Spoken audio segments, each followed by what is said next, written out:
Yo guys, what's up? This is Sugikhan and thanks for joining me today on my latest custom map review. And this time I have Nintendo's one of the oldest IPs called Bomberman. And the first Bomberman game was released 1983 for MSX, the NEC PC, the Sharp MZ700 and FM7 and other consoles. And it is a franchise and an IP that's maybe not very well known outside Japan. If some Americans or Europeans have known about it, they probably haven't played the game though. So it's not like a very big franchise, but it's still like a reasonably like a part of the Nintendo's history and other like publishers that it had throughout the years, like Ubisoft. But let's talk about the game itself. So it's a 4-player PvP map, and each player starts from one of the corners, and your objective to use the bombs to get your way to your opponent and destroy them.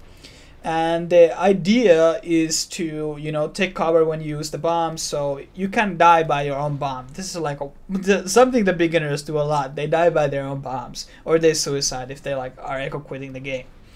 So you have these crates on the map which you need to destroy in order to get your opponents, of course. Sometimes these crates do give you item drops, and well, not item drops, but like buffs, power-ups.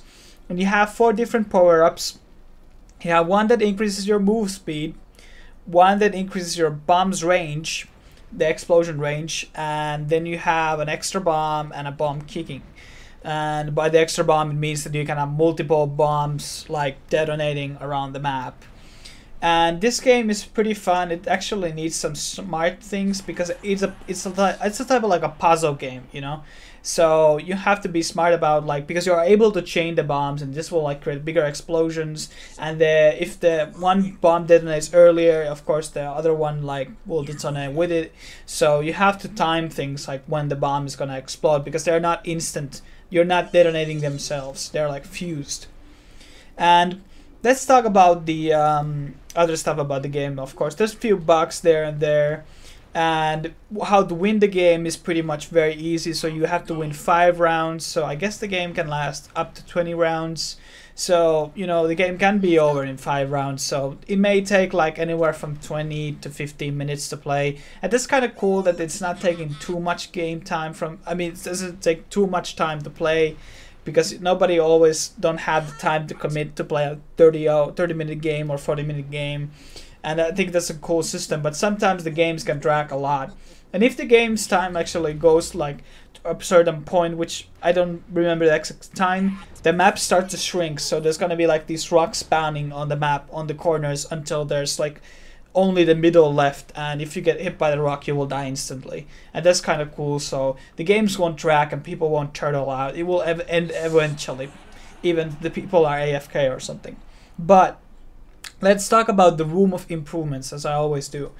And there's mainly only 3 points that I want to make. One being that the Dota 2 music doesn't match at all the face of the game. It has to be something like very fast-paced, not a Sonic track, but of course you want to use a Bomberman track.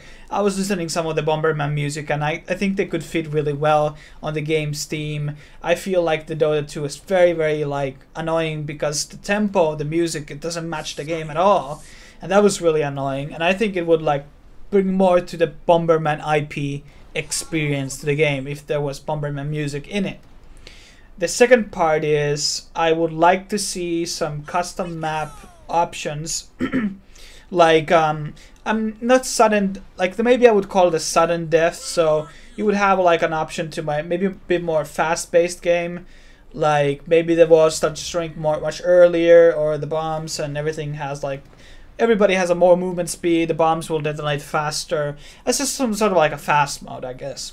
And finally, I would like to see multiplayer supports, like 8-player maps. That would be really cool. Or 6-player maps, or 5-player maps. I think I want to have like an option to play like a bigger map, multiple more players. I mean, the creator could possibly create multiple maps with different players. And I think those are like the most important thing the game kind of needs, because the 4-player thing might get a bit old after a while. And if there's no actual modes or like cool stuff, like add more difficulty, like random bombs spawning around the map or something, like just to mix up things and doesn't get too boring after a while, because it's kind of getting, it's a bit of a repetitive map in its core, like, you know, thing. It could be like a very functioning minigame inside of like an Omni Party, aka the Uther Party, Rainer Party, whatever you want to call it. But I think it's still very well made map. It's pretty fun while it lasts. It just needs more options, and you know, it needs the Bomberman music on the background to be like perfect. And thanks for watching this video. Please check out my other custom map reviews and subscribe, share, and like and comment. And try out the map, of course, and tell me what you think about it. See you guys on the next video. Thanks for watching once again.